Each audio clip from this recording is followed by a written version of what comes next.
నడుస్తాయి. రాముడు పుట్టాడు, విశ్వామిత్రుడు వెంట వెళ్ళాడు, అమ్మ సీతమ్మ గారిని పెళ్లి చేసుకున్నారు, వచ్చేసారు, వనవాసానికి వెళ్ళారు, రావణాసురుడు చెప్పారు. అది వాళ్ళ ఫ్యామిలీ ఇష్యూ. మనకెందుకండి ఇన్నిసార్లు వాళ్ళ కళ్యాణాలు చేయడం ఏంటి, ఇన్నిసార్లు మన మధ్య కూడా పారాయణాలు చేయడం ఏంటి? వేరే రాజులు ఎవరు అలా చేయలేదా? వాళ్ళకు మాత్రం చరిత్రలు లేవా?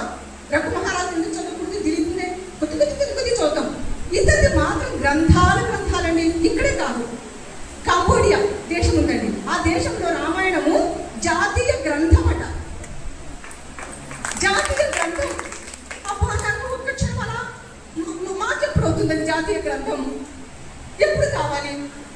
భారతదేశంలో రచింపబడినటువంటి గ్రంథం ఈరోజు జాతీయ భాషగా, జాతీయ గ్రంథంగా లేదు. ఎక్కడ వాళ్ళతో జాతీయ గ్రంథంగా ఉంది. అందుకు వాళ్ళకి మనందరం తరఫున క్లాప్స్ అండి. మన గొప్ప కళని వాళ్ళు గుర్తించారు. మనం మాత్రం ఇంకా వెనకడుగు వేస్తున్నాం అన్నట్టు. ఏం చేయాలి అంటూ. కాబట్టి మరి ఎందుకు వాళ్ళ కథను మన కథగా వింటున్నాము?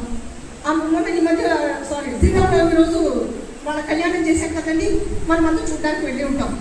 తెలియకుండానే నిజంగా అక్కడ శ్రీరామచంద్రుడు అమ్మవారి కళ్యాణం జరుగుతున్నట్టే భావిస్తాం.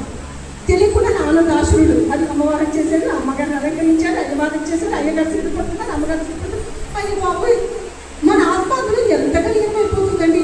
ఎందుకు లీనమైపోతుందంటే రామకథ మన కథ కాబట్టి. మరి ఇంత జరిగే ప్రతి కళ్యాణము ఆ మహానుభావుడి కళ్యాణంగా మనం ఫీల్ అవుతాం కాబట్టి. ఇంత మాత్రమే కాకుండా ఇంకొక పెద్ద ఉద్దేశం ఉంది. ఇప్పుడు చెప్పాను. సందేశం ఏంటి అంటే ప్రతి పాత్ర తనదైన సందేశాన్ని ఇస్తూ వస్తుంది. రాముడేమో ధర్మ మార్గంలో ఉండమని సందేశం ఇస్తారు. సీతమ్మ దగ్గర నుంచి అమ్మను నిలిచే సందేశం ఏంటి అంటే సహనము, సౌశీల్యం అంటారు ఆ తల్లి. అలా ఊర్మిళ దగ్గరికి వెళ్ళారనుకోండి, సైలెంట్ ఉంటుంది. సైలెంట్ పిల్లలు అంటాం కదా. తన ఎదుటే తన భర్త శాశ్వతంగా 14 సంవత్సరాలు